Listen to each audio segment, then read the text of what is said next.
कोहरे की वजह से खिड़कियों के शीशे धुंधले पड़ गए थे। गाड़ी 40 की रफ्तार से सुनसान अंधेरे को चीरती चली जा रही थी। खिड़की से सिर सटाकर भी बाहर कुछ दिखाई नहीं देता था। फिर भी मैं कुछ देखने की कोशिश कर रहा था।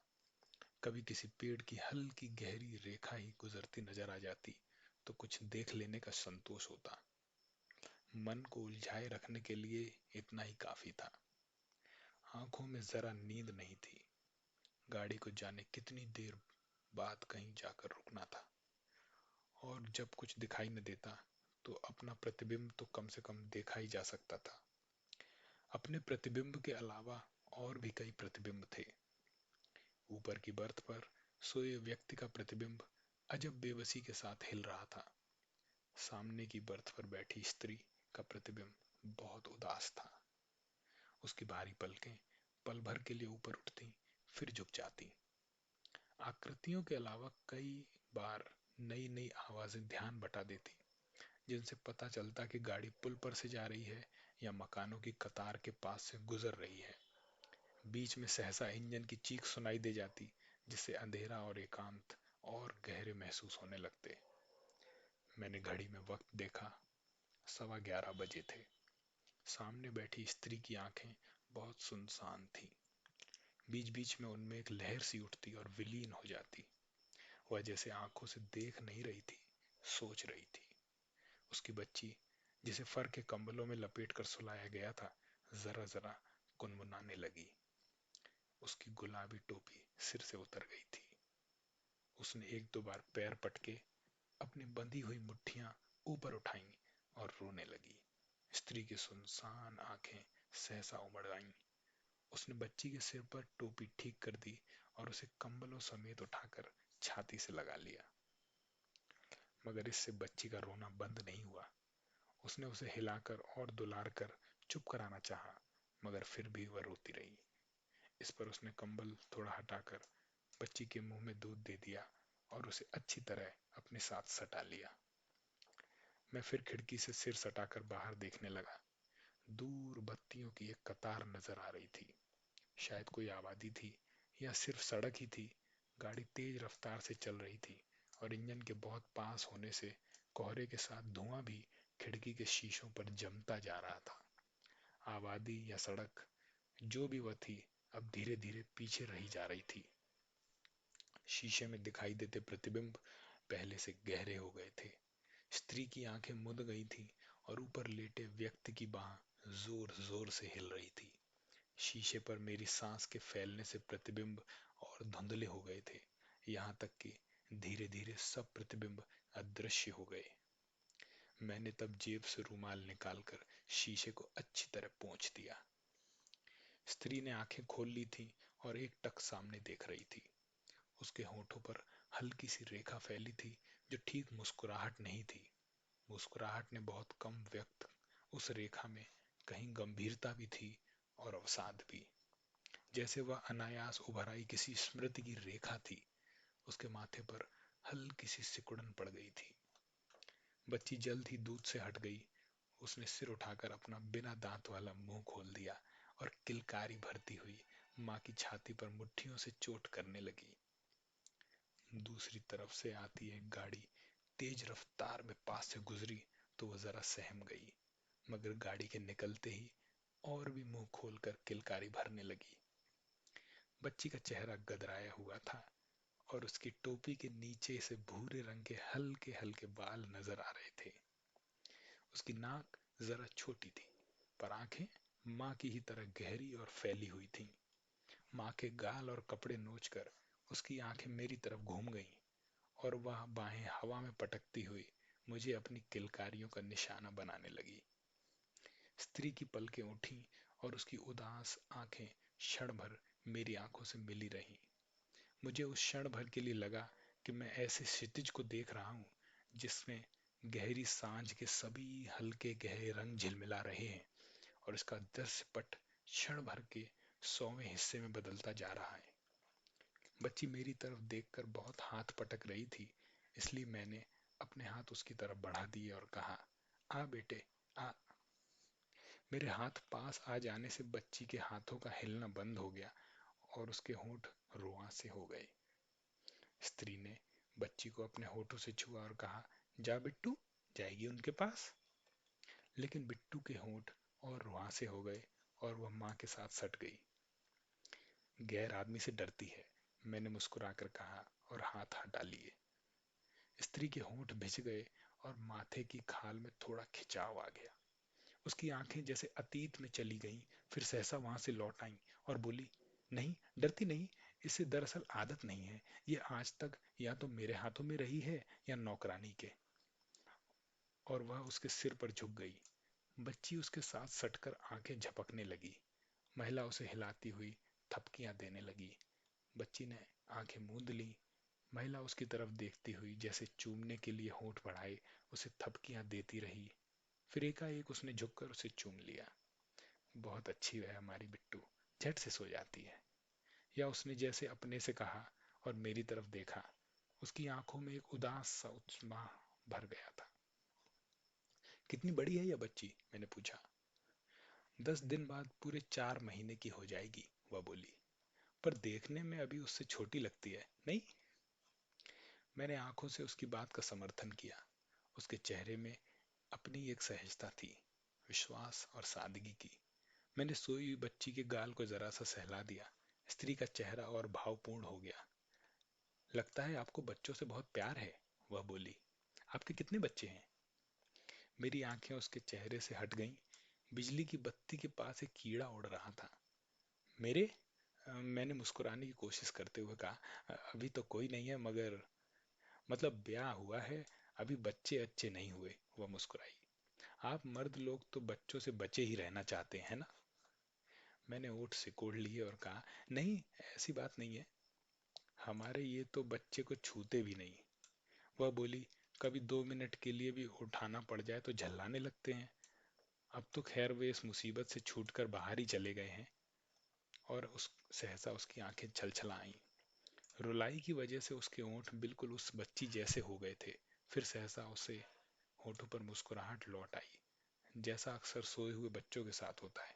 उसने आंखें झपक कर अपने को सहेज लिया और बोली, वे डॉक्टरेट के लिए इंग्लैंड गए हैं। मैं उनसे उन्हें बम्बई में जाकर जहाज पर चढ़ाकर आ रही हूँ। वैसे 6-8 महीने की बात है, फिर मैं भी उनके पास चली जाऊंगी। फिर उसने मेरी नज़र से ऐसी नज़र से मुझे देखा जैसे उसे शिकायत हो कि मैंने उसकी इतनी व्यक्तिगत बात उससे क्यों जान ली। आप बाद में अकेली जाएंगी, मैंने पूछा। इससे तो आप अभी साथ चली जाती। उसके होंठ सिकुड़ गए और आंखें फिर अंतर्मुख हो गईं। वह कई पल अपने में डूबी रही और उसी भाव से बोली, साथ तो नहीं जा सकती थी क्योंकि अकेले उनके जाने की भी सुविधा नहीं थी, लेकिन उनको मैंने किसी तरह भेज दिया है। चाहती थी उनका कोई चाह तो मुझसे पूरी हो जाए। डीसी की बाहर जाने की बहुत इच्छा थी। अब 6-8 महीने में अपनी तनख्वाह में से कुछ पैसे बचाऊंगी और थोड़ा बहुत कहीं से उधार लेकर अपने जाने का इंतजाम करूंगी। उसने सोच में डूबती उतराती अपनी आंखों को सहसा सचेत कर लिया और फिर कुछ क्षण शिकायत की नजर से मुझे देखती रही। फिर बोली, अभी बिट्टू भी बहुत छोटी है ना, 6-8 महीने में यह बड़ी हो जाएगी और मैं भी तब तक थोड़ा पढ़ लूंगी। डीसी की बहुत इच्छा है कि मैं एमए कर लूं, मगर मैं ऐसी जड़ और नाकारा हूं कि उनकी कोई भी चाह पूरी ही नहीं कर पाती। इसलिए इस बार उन्हें भेजने के लिए मैंने अपने सब गहने बेच दिए हैं। अब मेरे पास बस मेरी बिट्टू है और कुछ नहीं। और वह बच्ची के सिर पर हाथ फेरती हुई भरी भरी नजर से उसे देखती रही। बाहर वही सुनसान अंधेरा था। वही लगातार सुनाई देती इंजन की फकफक।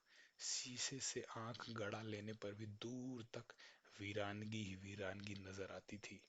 मगर उस स्त्री की आंखों में जैसे दुनिया भर की वत्सलता सिमट आई थी।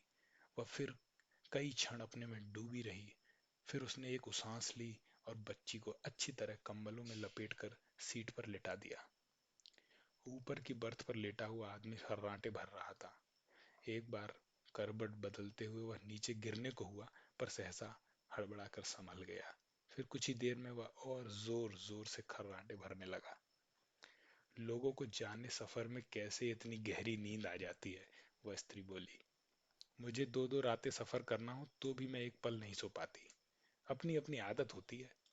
हाँ, आदत की ही बात है, मैंने कहा। कुछ लोग बहुत निश्चिंत होकर जीते हैं और कुछ होते हैं कि बगैर चिंता के जी ही नहीं सकते। और वह हंस दी। उसकी हंसी का स्वर भी बच्चों जैसा ही था।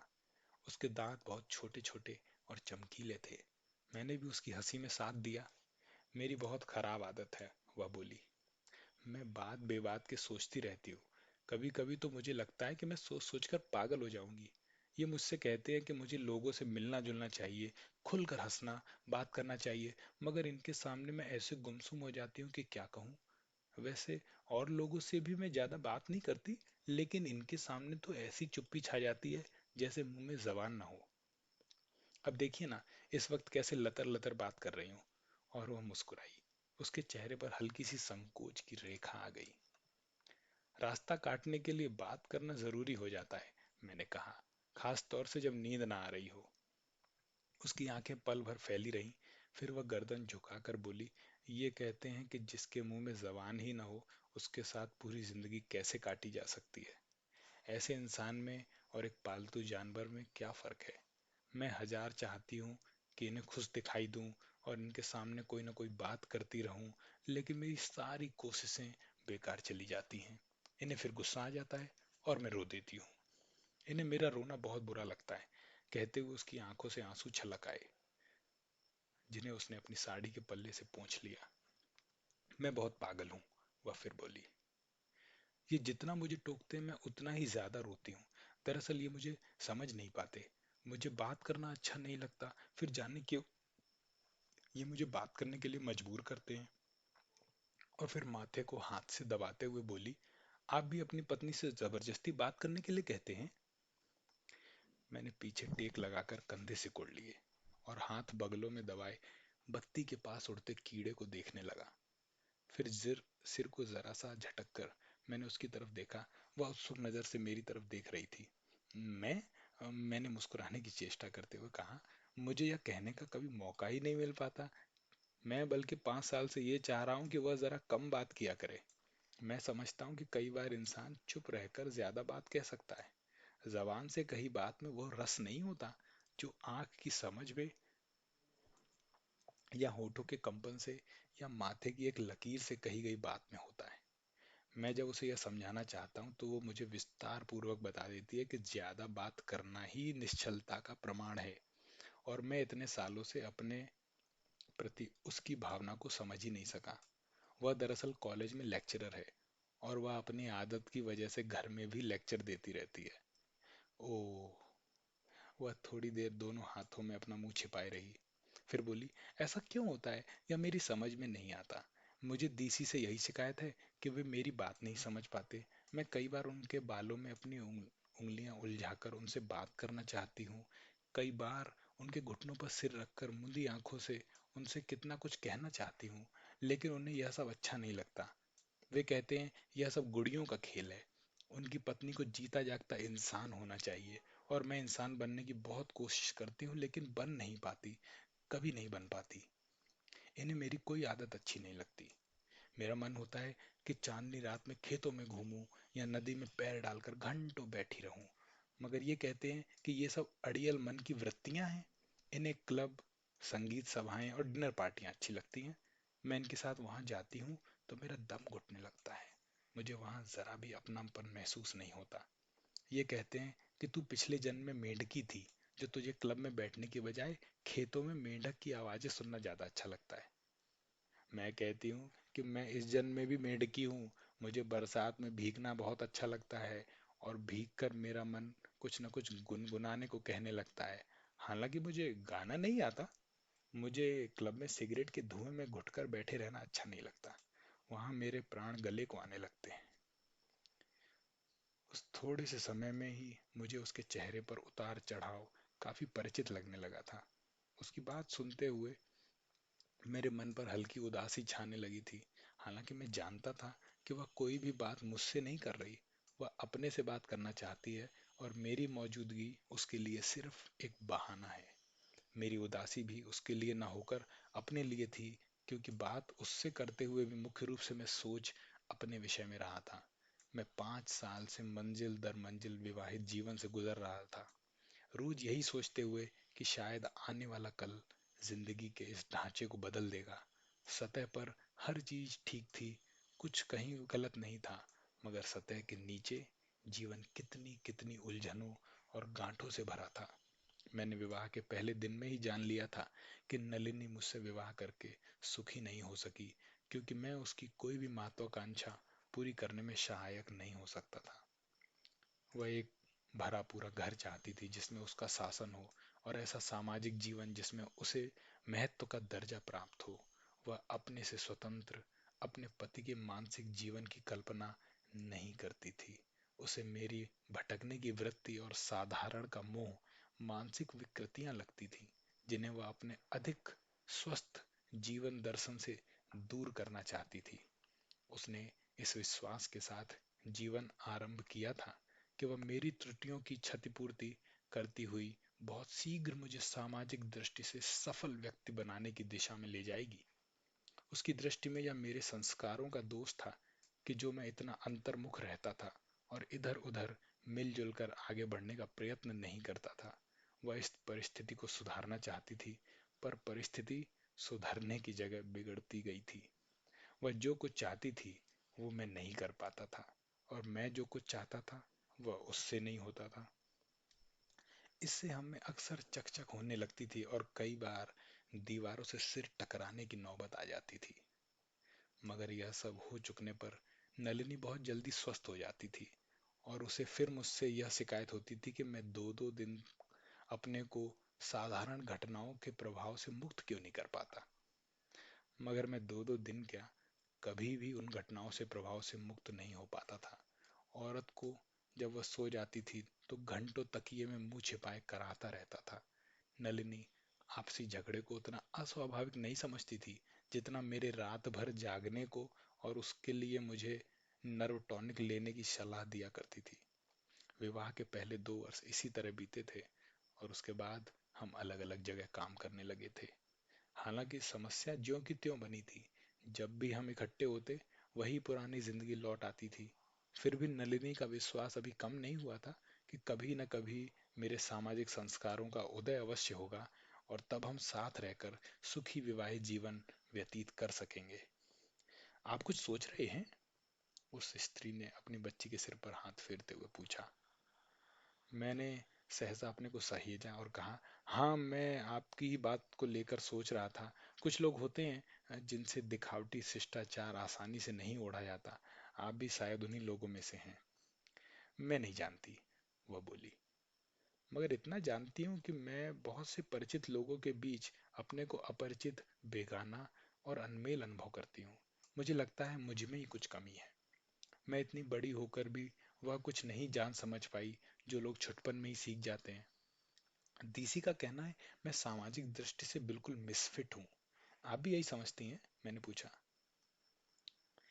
कभी समझती हूँ, कभी नहीं भी समझती, वह बोली।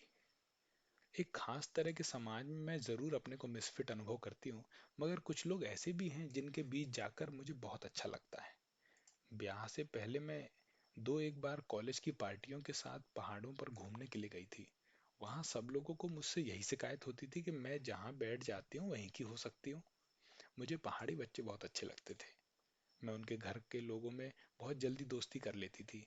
एक पहाड़ी परिवार की मुझे आज तक याद है। उस परिवार के बच्चे मुझसे इतना घुल मिल गए थे कि मैं अपनी बड़ी मुश्किल से उन्हें छोड़कर उनके यहाँ से चल पाई थी। मैं कुल 2 घंटों उन लोगों के पास रही थी। 2 घंटे में मैंने उन्हें नहलाया धुलाया भी और उनके साथ खेलती भी रही। बहुत ही अच्छे बच्चे थे। हाय, उनके चेहरे इतने लाल थे कि क्या कहूँ। मैंने उनकी माँ से कहा कि वह अपने छोटे लड़के किश्नू को मेरे साथ भेज दें।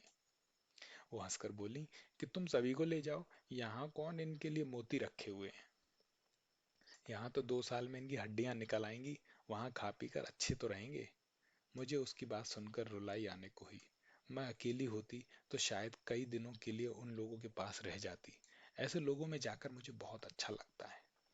अब तो आपको भी लग रहा होगा कि मैं कितनी अजीब हूँ। ये कहा करते हैं कि मुझे किसी अच्छे मनोविद से अपना विश्लेषण कराना चाहिए, नहीं तो किसी दिन मैं पागल होकर पहाड़ों पर भटकती फिरूंगी। यह तो अपनी अपनी बनावट की बात है, मैंने कहा। मुझे खुद आदिम संस्कार के लोगों में रहना बहुत अच्छा लगता है। मैं आज तक एक जगह घर बनाकर नहीं रह सका हूँ, और ना ही आशा है कि कभी रह सकूंगा। मुझे अपनी जिंदगी की जो रात सबसे ज्यादा याद आती है, वो रात मैंने पहाड़ी गुजरों के की एक बस्ती में बिताई थी। उस रात उस बस्ती में एक ब्याह था, इसलिए सारी रात वे लोग शराब पीते और नाचते गाते रहे। मुझे बहुत हैरानी हुई जब मुझे ये बताया गया कि वही गुजर 10-10 रुपए के लिए आदमी का खून भी कर देते हैं। आपको सचमुच इस तरह की जिंदगी अच्छी लगती है? उसने कुछ आश्चर्य और अविश्वास के साथ पूछा। आपको शायद खुशी हो रही है कि पागल होने की उम्मीदवार आप अकेले ही नहीं हैं, मैंने मुस्कुराकर कहा। वह भी मुस्कुराई। उसकी आंखें सहसा भावनापूर्ण हो उठी। उस पर क्षण में मुझे उन आंखों में न जाने कितना कुछ दिखाई दिया। करुणा, शोभ, ममता, आर्द्रता, ग्लानि, भय, असमंजस और स्नेह। उसके होंठ कुछ कहने के लिए कांपे, लेकिन कांप कर ही रह गए। मैं भी चुपचाप उसे देखता रहा। कुछ क्षणों के लिए मुझे महसूस हुआ कि मेरा दिमाग बिल्कुल खाली है, और मुझे पता नहीं कि मैं क्या कर रहा था और आगे क्या कहना चाहता था। सहसा उसकी आंखों में फिर वही सूनापन भरने लगा, और क्षण भर में ही वो इतना बढ़ गया कि मैंने उसकी तरफ से आंखें हटा ली। बत्ती के पास उड़ता हुआ कीड़ा उसके साथ सटकर झुलस गया था। बच्ची नींद में मुस्कुरा रही थी। खिड़की के शीशे पर इतनी धुंध जम गई थी कि जिसमें अपना चेहरा भी दिखाई नहीं देता था। गाड़ी की रफ्तार धीमी हो रही थी। कोई स्टेशन आ रहा था। दो एक बत्तियां तेजी से निकल गईं। मैंने खिड़की का शीशा उठा दिया। बाहर से आती बर्फानी हवा के स्पर्श ने स्नायुओं को थोड़ा सचेत कर दिया। गाड़ी एक बहुत नीचे प्लेटफॉर्म के पास आकर खड़ी हो रही थी। यहाँ कहीं थोड़ा पानी मिल जाएगा? मैंने चौंक कर देखा कि वह अपनी टोकरी में से कांच का गिलास निकालकर अनिश्चित भाव से हाथ में लिए है। उसके चेहरे की रेखाएं पहले से गहरी हो गई थी। पानी आपको पीने के लिए चाहिए?" मैंने पूछा। "हाँ, कुल्ला करूंगी और पीऊंगी भी। न जाने क्यों होठ कुछ चिपक से रहे हैं। बाहर इतनी ठंड है फिर भी। देखता हूँ अगर यहाँ कोई नल वल हो तो।" मैंने गिलास उसके हाथ से ले लिया और जल्दी से प्लेटफॉर्म पर उतर गया। न जाने कैसा मनहूस स्टेशन था कि कहीं पर कोई इंसान नजर नहीं आ रहा था। प्लेटफॉर्म पर पहुंचते ही हवा के झोंकों से हाथ पैर सुन्न होने लगे। मैंने कोट के कॉलर ऊंचे कर लिए। प्लेटफॉर्म के जंगले के बाहर से फैलकर ऊपर आए दो एक पेड़ हवा में सरसरा रहे थे। इंजन के भाप छोड़ने की लंबी सू सू की आवाज सुनाई दे रही थी। शायद वहां गाड़ी सिग्नल न मिलने की वजह से रुक गई थी। दूर कई डिब्बे पीछे एक नल दिखाई दिया, तो मैं तेजी से उस तरफ चल दिया। ईंटों के प्लेटफॉर्म पर अपने जूते का शब्द मुझे बहुत अजीब सा लगा।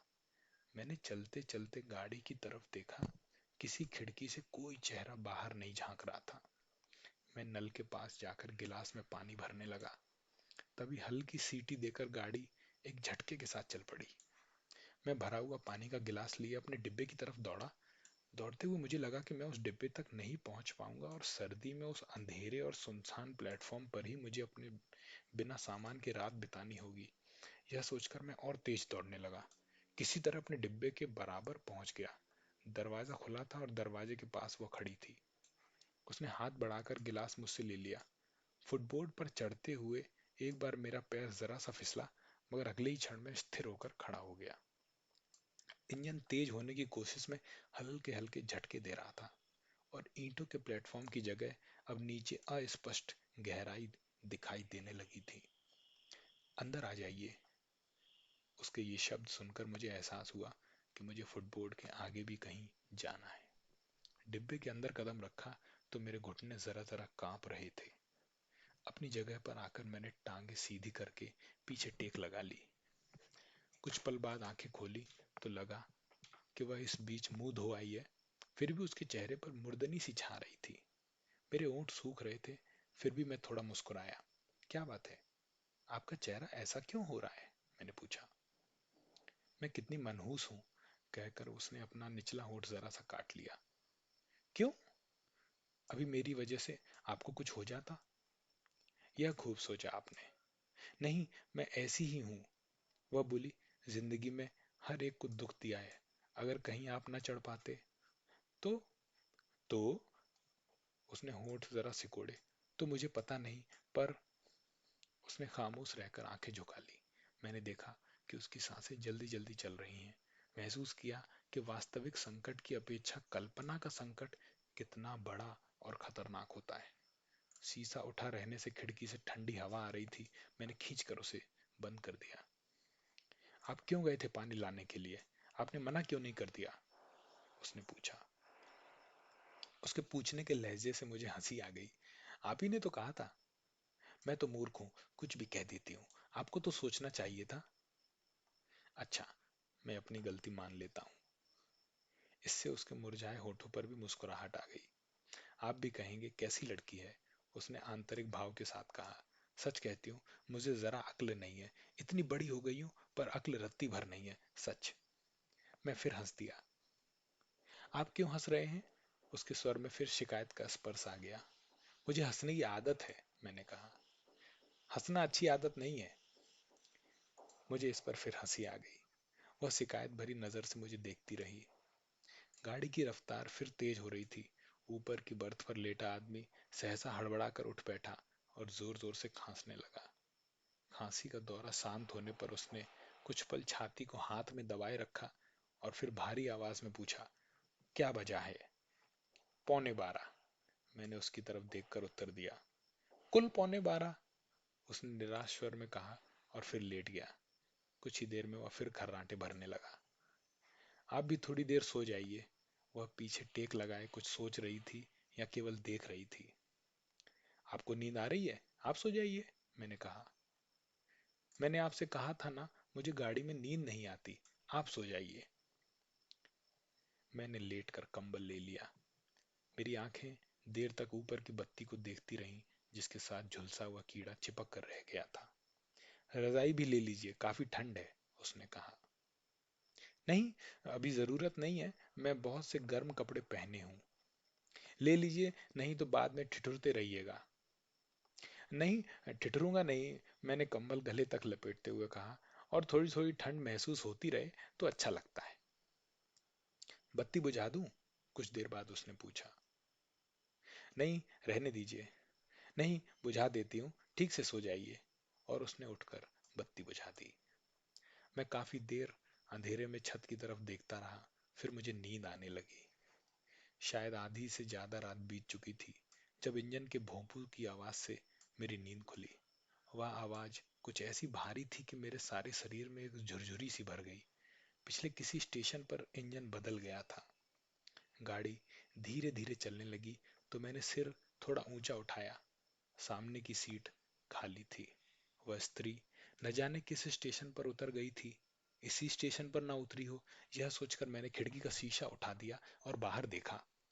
प्लेटफॉर्म बहुत पीछे रह गया था और बत्तियों की कतार के सिवा कुछ साफ दिखाई नहीं दे रहा था। मैंने शीशा फिर नीचे खींच लिया। अंदर की बत्ती अभी भी बुझी हुई थी। बिस्तर में नीचे को सरकते हुए मैंने देखा कि कंबल के अलावा मैं अपनी रजाई भी लिए हूं, जिसे अच्छी तरह कंबल के साथ मिला दिया गया है। गर्मी की कई एक सिहरनें एक साथ शरीर में भर गईं। ऊपर की बर्थ पर लेटा आदमी अब भी उसी तरह जोर जोर से खर्राटे भर रहा था।